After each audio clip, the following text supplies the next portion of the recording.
Parents who don't have life insurance. You know, for as little as £2.50 a week, you can insure that. Now, some breaking news we're getting from our US partner, NBC News, and it is that the wrestling legend Hulk Hogan has died. He was 71 years old and died of a suspected cardiac arrest at his home in Florida. Hulk Hogan, a very famous name in wrestling and in world wrestling entertainment, WWE, transformed in many ways wrestling from a kind of niche sport into a major family entertainment. And he was very well known for his theatrics and was in so many ways a big personality. Let's cross live to Washington and our US correspondent, David Blevins. And, well, Hulk Hogan, a real wrestling legend. Yes, indeed. Hulk Hogan had been unwell, we understand, for some weeks, Mark. He underwent major heart surgery back in June, we understand. And the emergency services were called to his home at Clearwater, Florida this morning, where he is indeed reported to have died as a result of cardiac arrest. Gene Bollea, as he was born in the state of Georgia, reinvented himself really as Hulk Hogan and became an American icon, personifying that larger-than-life patriotic hero during the Reagan years. He made his name, of course, as a professional wrestler, began his career in 1977, but gained worldwide recognition really from 1983 after signing with what was then the Worldwide Wrestling Federation, now Worldwide Wrestling Entertainment. In fact, he was 5 times WWE champion. His 1,474-day reign as champion, the longest in that organization's history. He also holds American television records for wrestling. A staggering 33 million viewers watched one of his fights and remained until the time of his death a brand ambassador for WWE World Wrestling Entertainment. In 1993, he gave up wrestling to pursue a career in film and television. You may remember he had quite the acting career, starring in Rocky III, in No Holds Barred, Suburban Commando, and Mr. Nanny. And some of his television shows included Hogan Knows Best and Hulk Hogan's Main Event. There were several attempts to make a wrestling comeback, none of them particularly successful. And then a departure of sorts, I suppose, into politics, because you may remember that he very famously endorsed the Republican candidate Donald Trump for the White House, famously ripping his shirt from his chest at last year's Republican National Convention. So I am sure we will hear some words of tribute from the US president in due course. But our colleagues at NBC have now confirmed the very sad news that Hulk Hogan, a wrestling legend, an American icon, a man who really represented all things patriotic about this nation, has died at the age of 71.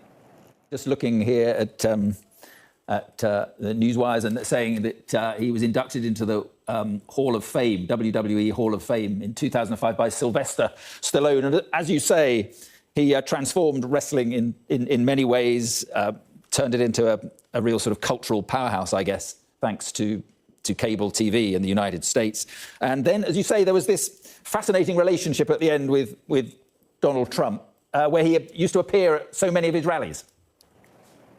Yes, and we've often reflected on how when Donald Trump talks about America returning to a golden era, it really is an attempt to turn back the clock to those days of the 80s and 90s, those Reagan years, really, when there was so much emphasis on American heroism, on patriotic stances. And that's why I suppose Hulk Hogan was the most best suited candidate to step into the role of being a representative of that era. And it would explain why Donald Trump and his campaign frequently invited Hulk Hogan to appear at his campaign rallies. Why he stepped onto the stage last year at the Republican National Convention when Donald Trump, just a few days after he himself had survived that assassination attempt in Butler, Pennsylvania, was officially endorsed as the Republican candidate at the beginning of his journey back to that remarkable comeback of his own into the White House.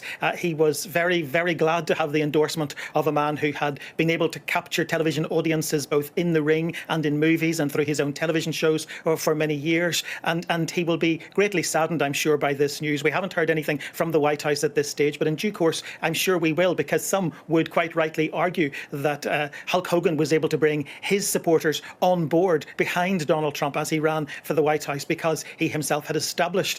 Some would quite rightly argue that Hulk Hogan was able to bring his supporters on board behind Donald Trump as he ran for the White House, because he himself had established his presence as an American icon, as a symbol of patriotism right through the 80s, 90s, noughties, until the time of his death. OK, David, thank you very much indeed. in that era. And so, you know, he and we were with him just a couple of months ago. My kids got to meet him and everything. So I was really sad to see that. And our thoughts and prayers go out to his family and people throughout this region of Florida, because I know so many people cared about him. And that was, again, Governor Ron DeSantis speaking at a press conference. I think he opened up the presser, actually, now that I listened to that, and wanted to address the passing, once again, of Terry Bollea, Hulk Hogan, dead at 71. The time now, 1:01 Eastern, and we are preparing for a 1:30 press conference. Let me confirm. If I could interject, I'll say two things on that. Sure, absolutely. First, I'm not surprised Governor did that. Governor has said some things over the years. I follow it because it's my job.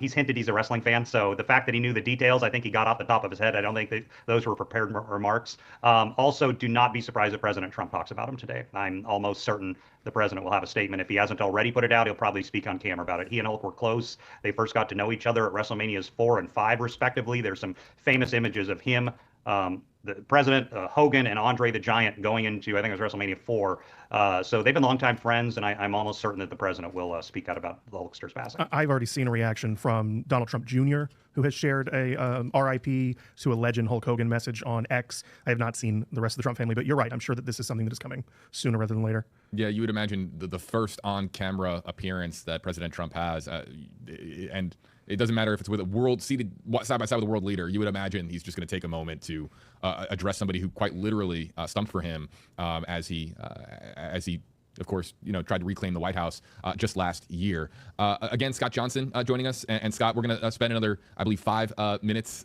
with you, and as we get ready for the 1:30 press conference. Anything? Let me just kind of tee up here, because while we have you for another 5 minutes, anything that you think gets lost in the conversation about Hulk Hogan? I think you've done a really, you've been extremely eloquent in speaking about perhaps the most recognizable figure to ever be in professional wrestling. But what are some of the things that you think people don't really realize about Hulk Hogan? Some of the things that trying to remember off the top of my lost head, in translation. Yeah, but before he was famous, Hulk Hogan played the guitar. He is a teenager. He was in a band. Looked like a surfer dude if you look back at some of the old photos. So kind of how it happened for him was he started wrestling before WWF and Vince McMahon in the 1970s with a different company called AWA back when wrestling was all territorial. And he used to face Andre the Giant, but we never knew it. We always thought in 1987 when he famously slammed Andre the Giant, that was the first time. Well, it wasn't the internet era, so as far as the public was concerned, it was the first time. No, they fought before that. They fought back when they were wrestling for smaller companies. And there was always the debate on who's the guy that Vince McMahon should take to make his company national. And when he did Rocky III, that really cemented Hulk Hogan's the guy. With the muscles, the long blonde hair, they were looking for someone like that. And Hulk Hogan was the guy. And I noticed that his convention speech, I looked very closely. He mentioned other wrestlers in the speech. He mentioned Andre. He mentioned Macho Man Randy Savage, also from your area. And he mentioned the Ultimate Warrior. And I thought that was interesting because I'm like, he didn't mention when he became the evil NWO Hulk Hogan. He didn't mention facing The Rock. Hulk Hogan knew that his 1980s run is something wrestling fans and non-wrestling fans alike recognize.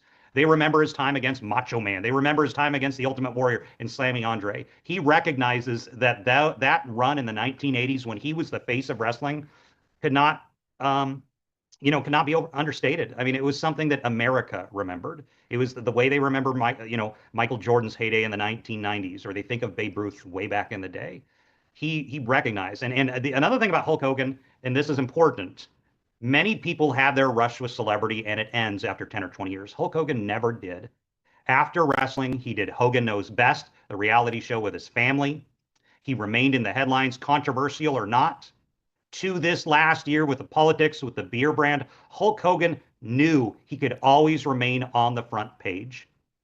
Good or bad, Hulk Hogan was always in the news. So many people, I remember that guy. You never had to say that about Hulk Hogan. He was always relevant from 1984 to 2024. Hulk Hogan was always the man. Everyone knew him. He never left the public eye.